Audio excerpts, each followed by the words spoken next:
technical issues, but somehow we got it started finally. We were connecting the wrong cable actually. The 4 cables we weren't really sure which one to use. Okay, so we continue from where we were last time. Hopefully now everything will work. So if you remember, we had started talking in terms of Nyaya, and I wish to just briefly recap something before we go ahead. So if you remember last time, we mainly looked at what I called as sources of knowledge. Does everyone recall that? Yeah? Sources of knowledge. How do you acquire stuff in the world? And the first one that we saw was perception. Yes? Indeed, perception means using our 5 senses. And we also saw certain challenges of that. Does anyone quickly recall the challenges of perception? Yeah, someone very quickly. Senses are imperfect, great. Anything else? Illusion, good. Then? Commit mistakes, very good. And the final was? Yeah, tendency to cheat, great. So we saw the challenges of perception. That's not to say that perception is not to be used, but it is just to say that any method of knowledge does have its challenges. Okay, great. The second method of knowledge that we saw was what? Inference. And what is actually the difference between perception and inference? What happens in inference? Can someone say aloud? Anybody? What happens in inference? One second.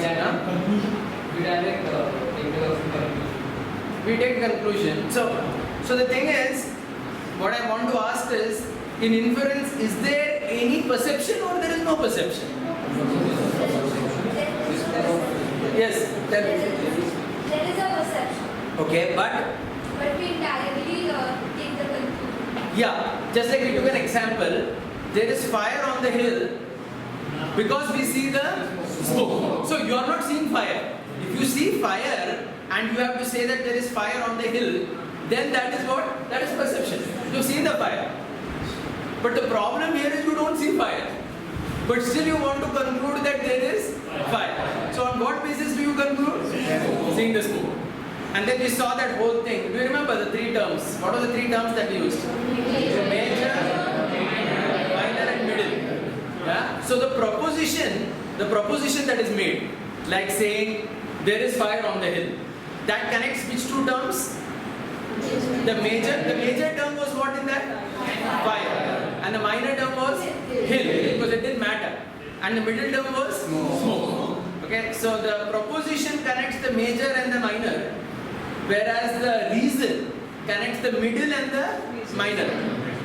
And we have to establish a strong connection between the major and the middle terms. So that means if somebody can prove tomorrow that smoke is possible without fire, then my theory that there is fire on the hill stands invalid. Make sense? Because even if I see smoke, I cannot conclude that there is fire. If smoke is possible without fire. Everyone is very clear about that? Yeah? Okay, good. Then we also ventured into some other examples, but by the way, mainly in the later part of our session, we had looked at things related to the evolutionary theory. Because in the evolutionary theory, the major term Darwin wanted to speak about was what? Evolution. That was the major term. Okay. However, the problem with the Darwin theory, what I was trying to portray the last time is the lack of the middle element. As in, even the middle element which is there, which is to show adaptability of species and so on, is a challenge, right? I think we went through almost a dozen examples, right, talking about that point.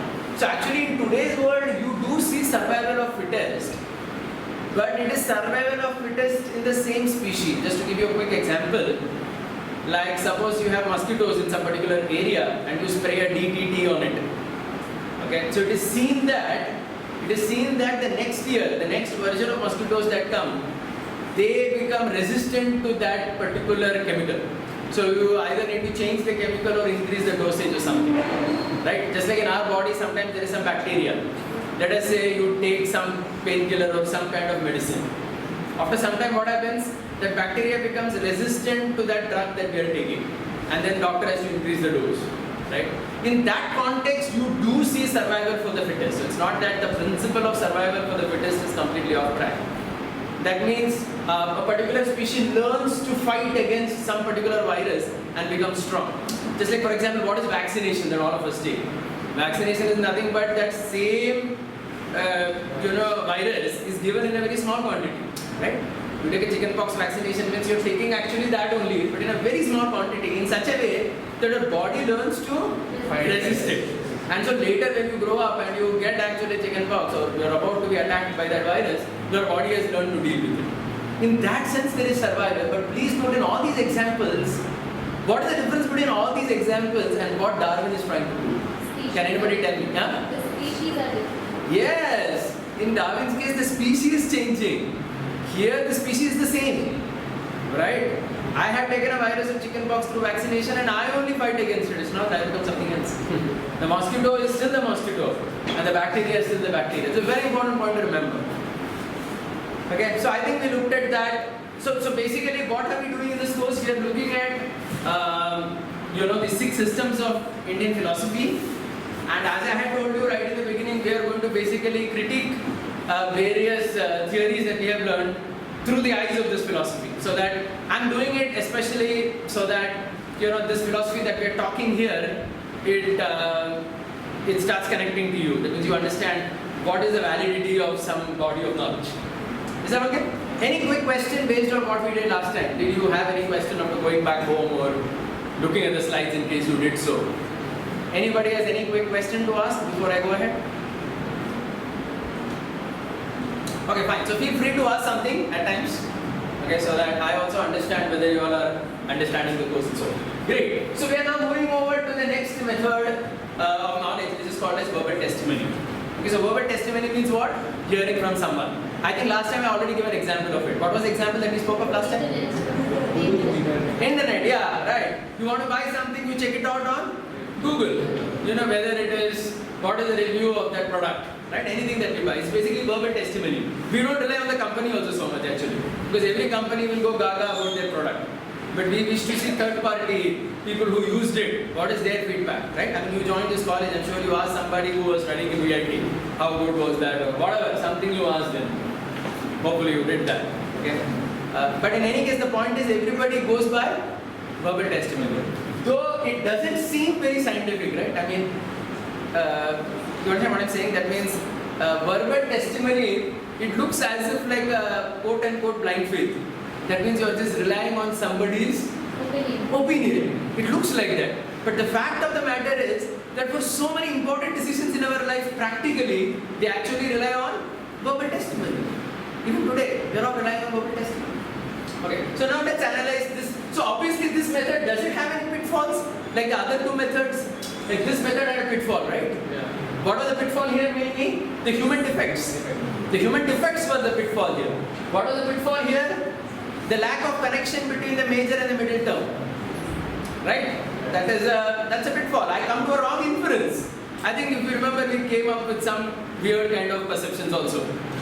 About saints and tigers and Himalayas and so on. So it became very clear that you can come up with a wrong inference if your middle and major term are not really connected. Is that okay? Yeah, so that's a pitfall here. And of course we saw Darwin here as well. Now what is the pitfall of verbal testimony in general? Can anybody tell me quickly? It's subjective. It's subjective. Yeah, okay. Anything more pointed? The person is not reliable. Yeah, the person is not reliable. So the person who is giving you a verbal testimony is not reliable, you are in for trouble. Right? You are in for trouble. Yeah, so by far this is the most important disadvantage of this method. However, still we continue to use it. And now what I am really going to do is I am going to give you some more examples of this before we go ahead. Yeah, so what is verbal testimony? Let's define it once again. The instructive assertion of a reliable person. So that's what the word is. We go for testimony to somebody whom we rely on. Right? We rely on somebody. Of course, nowadays we rely on anonymous people on the net as well. But generally you want the reliability of the person. One who is possessed of knowledge and is truthful. If we believe that he is not only reliable, he is also truthful. He is genuinely telling you something. Right? He or she. The validity depends on what? The meaning of the statement should be understood and is an expression of a trustworthy person. That means the person can be trusted. So this is the main condition here. Okay, great. So the first thing is that what I wish to say is there are two main categories of testimony in general, and I would like to bring you to the notice of both these categories. Don't go so much by this slide because it's kind of a little bit messy. But the first category of verbal testimony is basically about matters of the world, right? Matters of the world, which we wish to understand. Okay? Whereas the second category of testimony is about super sensible realities. So I'll be coming on it as well. So we have given some quick examples. So matters of the world means what? Just like evidence is given in the court. Right? You need to see that's verbal testimony. Like how does the judge decide someone is guilty or no? Based on verbal testimony of what is called as the witness. Key witnesses in the case. Witness is very important. Right? So that's verbal testimony. Or so many things. So similarly, super sensible reality is basically means something that our senses cannot understand. Like a physicist is talking about some atom, which we really don't understand, but still we believe him. Right? None of us have seen an atom or understood it ourselves. No, but still we believe somebody says, even though we have absolutely even sometimes no way of knowing what we are saying. Right? Yeah, so on. And especially in context of theism, God, morality, etc., that is super sensible because that's not again immediately understood by our senses. However, I wish to take one very interesting example to tell you where everybody in the world has to rely on verbal testimony. Okay, so it's a very simple example, but I think it will convey the point nicely. So I'm asking a very simple example to all of you. How can a child know who is his father? So I would like to begin with this very simple question. How does a child understand who is the father? Any quick see, now if I ask you the other question, how does a child understand who is the mother? That's pretty easy to understand, right? Because there has been what? There has been perception for it. As in not only you perceiving that you came out of your mother's belly, but there were so many other people who witnessed it, right? Like, I mean, if you go to modern hospitals today, where a woman gets admitted after her labor pains, etc., when the delivery is done, the fact that the child came from such and such lady is perceivable. There are so many doctors standing around her when the delivery takes place, right? But the whole question is, how do you understand who the father is? What is the thought here? How do people, like for example, on your birth certificates? Mother tells you that he's your father. That's it. It's verbal testimony of the mother. No, believe it or not, that's how the world functions. I mean, I know it seems a little ridiculous and most of you are a little taken aback. But think about it a little bit. Yeah, I understand that it looks a little comical, but that's a fact of life. Like if you go to most modern hospitals, when like all of you know, right, in your birth certificate nowadays, the father's name and the mother's name comes. The question is, how does it come? So, if you just analyze the process, if a lady delivers in a hospital, she's given a form to fill actually, which goes to the municipal corporation. In the form, there is just one column written, name of father, and she has to write it up and sign. Her name is fine, that because all the doctors have seen. So nobody can say that, I mean the lady cannot say this is not my child at all, it is somebody else's. No, because there were witnesses for it. Right? I mean there were people who perceived it. There were 10 guys who were standing around the woman as the C-section or normal delivery, whatever was going on. So it was a perceived event. Okay, so that is a perception. And as far as father is concerned, the lady just fills in a column saying that such and such is the father, and that comes on the certificate. You go to the corporation and you get a certificate saying this is the father. It's all running on testimony. By the way, I read one article in TOI, Times of India, a year ago, that said that 10 to 15% of the children in London think someone to be their father who is not their father. So sometimes verbal testimony can go wrong, but still the point is actually even in London, even now, the same process is happening for understanding the father. The mother says it's the father and people accept it. That's how the world works.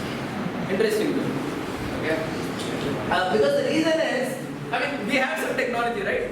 We have all this genetic fingerprinting and all that. But you'll be very surprised to know that even all these technologies only point to a likelihood that somebody is the father. Okay, just like I'll tell you a very amusing case that I personally knew of. There was one friend of mine who was in the process of a divorce. So he had a child. So he had a suspicion whether it was his child or no. No, you don't have to laugh. It's a very common practice. So they did this testing, So you have to pay some $20,000 or $30,000 to do the test, whether you are actually the father. And what he told me was most interesting. He said the laboratory gives results in percentage.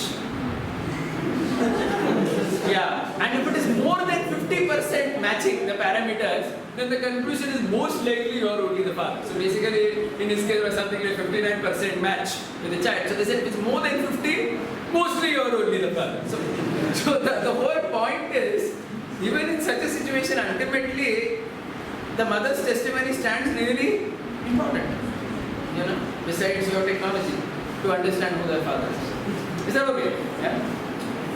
So they're very interesting. And of course, if somebody wants to know the father all by himself, without really asking the mother, then it's a very arduous endeavor, because you'll have to check with the DNA of so many billions of human men all over the world, trying to understand who that would be a very difficult process. So the point really is, what I wish to say is that verbal testimony is unavoidable in many cases. Does everyone agree to it? Can anybody say that I don't care about verbal testimony, I will only see and perceive myself? That's very unlikely. Okay? Good. Yeah, so you ask your mother and you understand that so and so is the father, and that's it basically. You just accept it, and that's basically what is deductive knowledge. You just hear and understand and you say, okay, fine, thanks. You don't challenge that.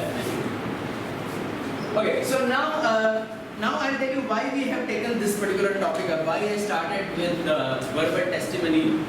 I started with verbal testimony because the philosophies that we are studying in this course all come to us by virtue of verbal testimony. Okay, so that means these 6 systems of Indian philosophy that we are talking of, okay, beginning from Nyaya, Vaisheshika and so on, how does one understand this knowledge? Simply by verbal testimony, because somebody has written it, it's there in a written form. Written form is also verbal only. I mean, when I say verbal, I don't literally mean someone saying it out. Someone has written and kept it, and you accept it as a body of knowledge. Is that okay? Yeah. So by and large, all these 6 systems of Indian philosophy that we are actually going to talk in this course are basically a subset, of the entire the Vedas basically, which again are nothing but verbal testimony. The verbal testimony. It's just written down. It's just spoken about. So before I begin the course on the 6 systems of Indian philosophy, I would like to spend some time trying to understand why should someone accept this at all?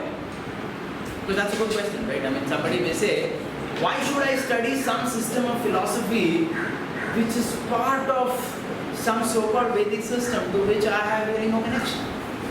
What is the real purpose? Yeah? Isn't that a question really? Good. So that's what we wish to analyze today. And at least that's the first part of what I wish to talk. Okay. So I understand that this chart is a little too kind of big and overwhelming, but perhaps you would be able to see it in your, when you download the slides, you'll be able to see them better. But the 6 systems of philosophy that we are doing come here basically.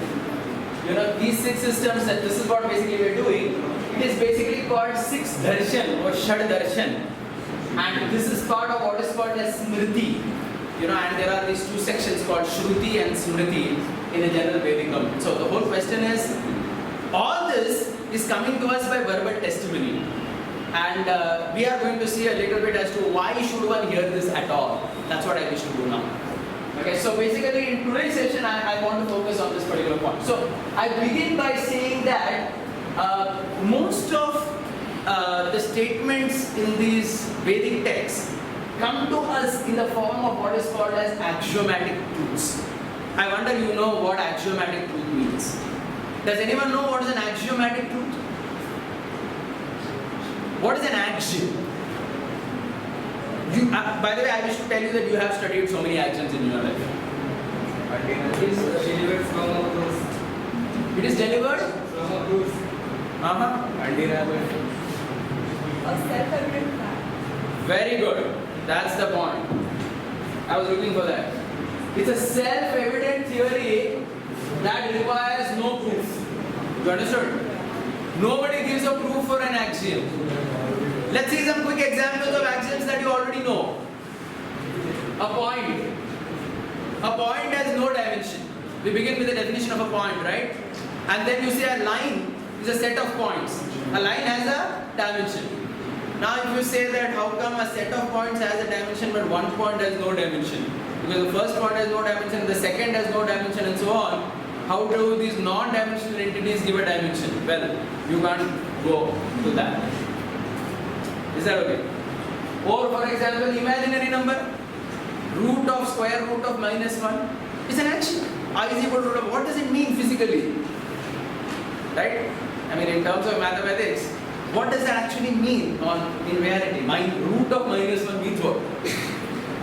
I mean you may know PhD in complex algebra, but still you will never be able to realize or prove what that actually means. You just accept it. This is not all. Maybe perhaps in physics you studied this Heisenberg's uncertainty principle, or you studied the third law of thermodynamics. You may study in your thermodynamics subject or mechanical engineering basics. All these are what? Axioms. They are just self-evident theory truths which do not give any proof. So I just wish to say that axioms as such are a part of every body of knowledge.